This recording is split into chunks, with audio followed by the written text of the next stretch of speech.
नमस्कार, आप देख रहे हैं न्यूज समय तक और मैं हूं आपके साथ अमन त्रिवेदी। आइए नजर डालते हैं आज की ताजा खबरों पर। चलिए जानते हैं आज की देश और दुनिया की सिलेक्टेड काम की और महत्वपूर्ण 50 बड़ी खबरों को सिर्फ 10 मिनट में। पर अभी तक आपने इस वीडियो को लाइक नहीं किया तो लाइक कर दीजिए। पीएम मोदी ने गांधीनगर में वाइब्रेंट गुजरात समिट के 10वें एडिशन का किया उद्घाटन। बोले, आज दुनिया भारत की ओर देख रही है। भारत 25 साल के लक्ष्य पर कर रहा काम। वहीं समिट में रिलायंस ग्रुप के चेयरमैन मुकेश अंबानी ने भारत को वर्ल्ड क्लास बनाने के लिए 12 लाख करोड़ का किया निवेश। कहा, मोदी है तो मुमकिन है वो देश के सबसे सफल प्रधानमंत्री। अयोध्या में 22 जनवरी को रामलला के प्राण प्रतिष्ठा कार्यक्रम में जाने से कांग्रेस ने किया इनकार। सोनिया गांधी, राहुल गांधी, मल्लिकार्जुन खड़गे और अधीर रंजन समेत सभी कांग्रेस नेता इस समारोह में नहीं होंगे शामिल। कहा, यह आरएसएस और बीजेपी का इवेंट। इन्होंने आस्था को एक परियोजना बना दिया।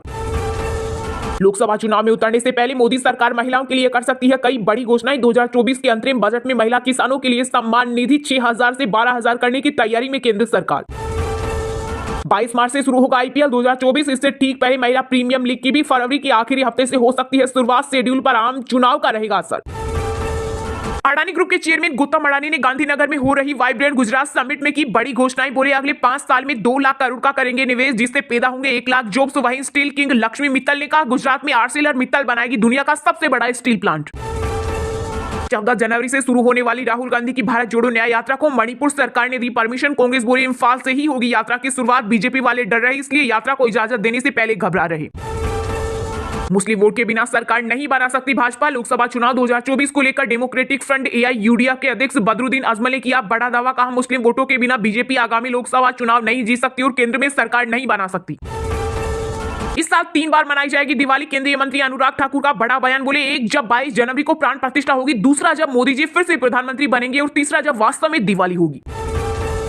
हिमाचल में हुई नए साल की पहली बर्फबारी, -8 डिग्री पहुंचा तापमान। वहीं मध्य प्रदेश राजस्थान में कोहरे के कारण 50 मीटर रही विजिबिलिटी। यूपी महाराष्ट्र में बारिश का अलर्ट। इसके अलावा कोहरे ने रोकी ट्रेनों की रफ्तार। कई घंटों की देरी से चल रही दिल्ली आने वाली 40 गाड़ियां। डीआरडीओ ने लॉन्च की स्वदेशी असोल्ट राइफल उग्रम। 4 किलोग्राम से कम वजन की यह अत्याधुनिक राइफल 500 मीटर तक साध सकती है निशाना। देश में बदल रहा 500 साल पुराना इतिहास, जो श्राद्ध के साथ आएगा सम्मान भी पाएगा। बरेली में बोले सीएम योगी, अब कर्फ्यू नहीं लगता, कावड़ यात्रा भी निकालती है, यही नया उत्तर प्रदेश। धरती पर कोई भी शक्ति भारत को 2047 तक $35 ट्रिलियन इकोनॉमी बनाने से नहीं रोक सकती। वाइब्रेंट गुजरात समिट में मुकेश अंबानी ने कहा, रिलायंस गुजरात को ग्लोबल लीडर बनाने के लिए ग्रीन ग्रोथ में अपनी भूमिका निभाएगा। पहली बार दिल्ली पुलिस की परेड में सिर्फ महिलाएं दिखेंगी। गणतंत्र दिवस पर पाइप बैंड के नेतृत्व की जिम्मेदारी भी महिला कांस्टेबल को मिली। इनका नेतृत्व आईपीएस ऑफिसर श्वेता के सूखथन करेगी। यूपी में मदरसा शिक्षकों के लिए बुरी खबर। केंद्र के बाद अब योगी सरकार ने भी बंद किया मानदेय। इस फैसले के बाद करीब 25,000 मदरसा शिक्षकों का मानदेय खत्म हो गया। को बच्चे पैदा करो, पीएम मोदी आपको घर देंगे। 2 पत्नी और 8 बच्चे वाले राजस्थान के मंत्री बाबूलाल खराड़ी ने दी बेतुकी सलाह। बोले, प्रधानमंत्री का यही सपना, कोई भी व्यक्ति भूखा और सिर पर छत के बिना न सोए, फिर तकलीफ किस बात की। दिल्ली शराब घोटाले में रावत रेवन्यू कोर्ट ने आप नेता मनीष सिसोदिया और संजय सिंह की न्यायिक हिरासत 20 जनवरी तक बढ़ाई। राज्यसभा चुनाव के लिए संजय सिंह को इलेक्शन सर्टिफिकेट लेने की मिली इजाजत। हिट एंड रन कानून के विरोध में फिर हड़ताल। एमपी, बिहार, हरियाणा के कुछ जिलों में 65,000 से ज्यादा ड्राइवर्स का विरोध प्रदर्शन जारी। वहीं छत्तीसगढ़ में सरकार के आश्वासन के बाद वापस ली गई हड़ताल। महासंगठन ने जारी किया आदेश, कहा काम पर लौटे चालक। लोकसभा चुनाव 2024 में अपने विधायकों को सांसदी का चुनाव लड़ा सकती है सपा। पार्टी अध्यक्ष अखिलेश यादव ने दी नसीहत, बसपा सुप्रीमो मायावती का करे सम्मान। लोकसभा चुनाव को लेकर बीजेपी का जमीनी स्तर पर पूरा फोकस। पंजाब में आयोजकों को देगी बाइक और हर महीने 15,000 रुपए। भारत के युवाओं का ब्रेन वॉश करवा रहा आईएस आतंकी शहनवाज ने किया खुलासा। मालदीव से भी निकला कनेक्शन। प्रधानमंत्री नरेंद्र मोदी ख्वाजा मोइनुद्दीन चिश्ती की दरगाह के लिए भेजेंगे चादर। बीजेपी का अल्पसंख्यक मोर्चा ले जाएगा अजमेर, जिसे ख्वाजा मोइनुद्दीन चिश्ती के उर्स के मौके पर अजमेर शरीफ दरगाह पर चढ़ाया जाएगा। अयोध्या में हर साल मनाया जाएगा प्राण प्रतिष्ठा उत्सव। विश्व का पहला 7 स्टार शाकाहारी होटल भी खुलेगा। सीएम योगी आदित्यनाथ ने किया ऐलान। भारत से पंगा लेना मौजूद सरकार को पड़ा भारी। पिछले 3 दिन में 30% भारतीयों ने कैंसिल की Maldives trip. Maldives tour and travel ने भाई बहन के रिश्ते का हवाला देकर इजी माई ट्रिप से फिर से यात्रा शुरू करने की अपील की। आगामी लोकसभा चुनाव को लेकर भाजपा में प्रत्याशियों पर मंथन शुरू। 2% से कम जीत हार वाली 48 सीटों पर दिग्गज नेताओं को उतारेगी पार्टी। टाटा ग्रुप गुजरात में लगाएगा सेमीकंडक्टर की फैक्ट्री। इसी साल से होगी शुरुआत। गुजरात ग्लोबल समिट में टाटा सन्स के चेयरमैन नटराजन चंद्रशेखरन ने किया ऐलान। दरअसल भारत सेमीकंडक्टर के मामले में पूरी तरह दूसरे देशों से किए गए आयात पर निर्भर है। देश में आने वाले समय में सेमीकंडक्टर की खपत जोरदार होने वाली है।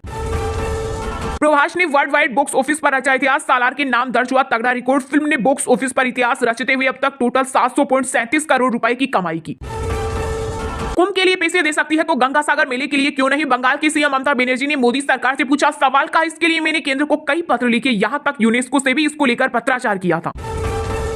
विपक्ष के पास न तो कोई नेता और न ही कोई नीति। केंद्रीय मंत्री अनुराग ठाकुर का इंडिया गठबंधन पर वार बोले वे निर्णय की स्थिति में, इसलिए उनकी ओर कोई देख भी नहीं रहा। कोई भी अपनी बेटी देने के लिए नहीं हो रहा तैयार। शादी को लेकर छलका यूट्यूबर मनीष कश्यप का दर्द कहा, मेरे ऊपर 18 केस, ऐसे में कौन देगा अपनी बेटी।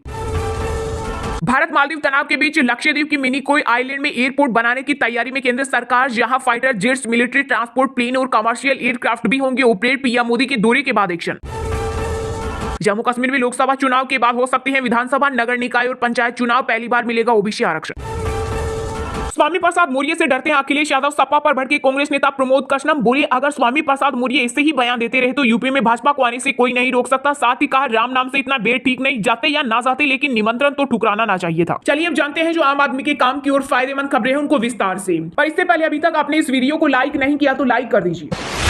लोकसभा चुनाव में उतरने से पहले मोदी सरकार महिलाओं के लिए कर सकती है कई बड़ी घोषणाएं। 2024 के अंतरिम बजट में महिला किसानों के लिए सम्मान निधि 6,000 से 12,000 करने की तैयारी में केंद्र सरकार। जी हां, लोकसभा चुनाव में उतरने से पहले मोदी सरकार महिलाओं के लिए कई बड़ी योजनाएं लाने की तैयारी में है। 1 फरवरी को आने वाले अंतरिम बजट में इसको लेकर कई अहम घोषणाएं हो सकती है। बजट में महिला किसानों के लिए प्रधानमंत्री किसान सम्मान निधि की राशि सालाना 6,000 से बढ़कर 12,000 रुपए हो सकती है। फिलहाल किसानों को साल में 3 बार 2,000 रुपए की किस्तों में कुल 6,000 रुपए की पीएम किसान सम्मान निधि दी जा रही है। साथ ही आर्थिक रूप से वंचित महिलाओं के लिए भी कैश ट्रांसफर स्कीम शुरू करने की योजना है। केंद्र सरकार 21 साल से अधिक उम्र की उन महिलाओं के लिए भी कैश ट्रांसफर स्कीम लाने पर विचार कर रही है जिन्हें सरकार की किसी भी वेलफेयर स्कीम का लाभ नहीं मिल रहा है। इसके अलावा मनरेगा में महिला वर्कर को प्राथमिकता दी जाएगी। अभी मनरेगा में महिलाओं की हिस्सेदारी 59.26% है। वहीं महिला किसानों की राशि दोगुनी करने से सरकार पर 120 करोड़ रुपए अतिरिक्त बोझ पड़ेगा। इस योजना के तहत मोदी सरकार अब तक 15 किस्तों में किसानों के खाते में 2.8 लाख करोड़ रुपए से ज्यादा की राशि भेज चुकी है। भारत में करीब 26 करोड़ किसान हैं। देश में जिन किसानों के नाम जमीन है उनमें सिर्फ 13% महिलाएं हैं। केंद्र सरकार का मानना है कि सम्मान निधि बढ़ाने से महिला सशक्तिकरण की ओर एक कदम और आगे बढ़ाएगी। हालांकि इस मामले में कृषि मंत्रालय और वित्त मंत्रालय ने किसी भी तरह का टिप्पणी करने से इनकार कर दिया है। देश में इस समय किसान परिवारों की आबादी 26 करोड़ है, इनमें से 60% महिलाएं हैं। वहीं सूत्रों के अनुसार इस योजना की घोषणा 1 फरवरी को पेश होने वाले बजट में होने की संभावना है।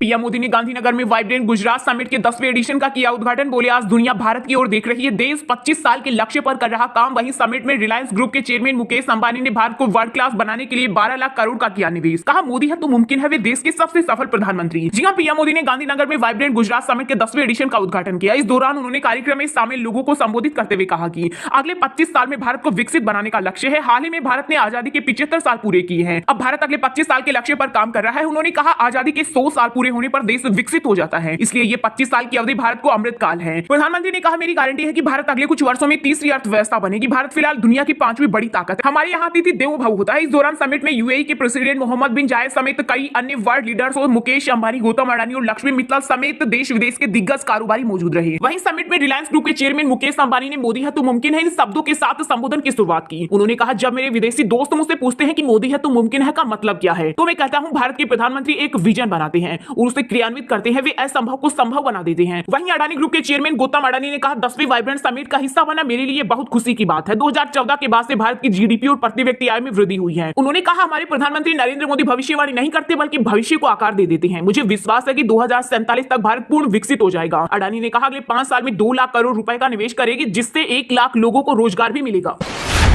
मुस्लिम वोट के बिना सरकार नहीं बना सकती भाजपा। लोकसभा चुनाव 2024 को लेकर डेमोक्रेटिक फ्रंट एआईयूडीएफ के अध्यक्ष बदरुद्दीन अजमल ने किया बड़ा दावा। कहा मुस्लिम वोटों के बिना बीजेपी आगामी लोकसभा चुनाव नहीं जीत सकती और केंद्र में सरकार नहीं बना सकती। जी हां, डेमोक्रेटिक फ्रंट के अध्यक्ष बदरुद्दीन अजमल ने दावा किया है कि मुस्लिम वोटों के बिना भाजपा आगामी लोकसभा चुनाव नहीं जीत सकती और केंद्र में सरकार नहीं बना सकती। दरअसल पार्टी नेताओं के साथ गोलपाड़ा में एक संवाददाता सम्मेलन को संबोधित करते हुए अजमल ने कहा कि पीएम मोदी, आरएसएस प्रमुख मोहन भागवत और केंद्रीय मंत्री गिरिराज सिंह ने भी कहा था हमें मुस्लिम इलाकों में जाना चाहिए, मस्जिदों और मदरसों का दौरा करना चाहिए। एआईयूडीएफ अध्यक्ष ने कहा उन लोगों ने कहा था कि हमें मुस्लिम समुदाय के कम से कम 10% वोट मिले ताकि हम सरकार बना सके, अन्यथा हम केंद्र में सरकार नहीं बना सकते। अजमल ने आगे कहा हमने पहले ही अपनी पार्टी के सदस्यों और समर्थकों को निर्देश दे दिया है और उन्हें सलाह दी है कि एक भी वोट भाजपा को नहीं जाए।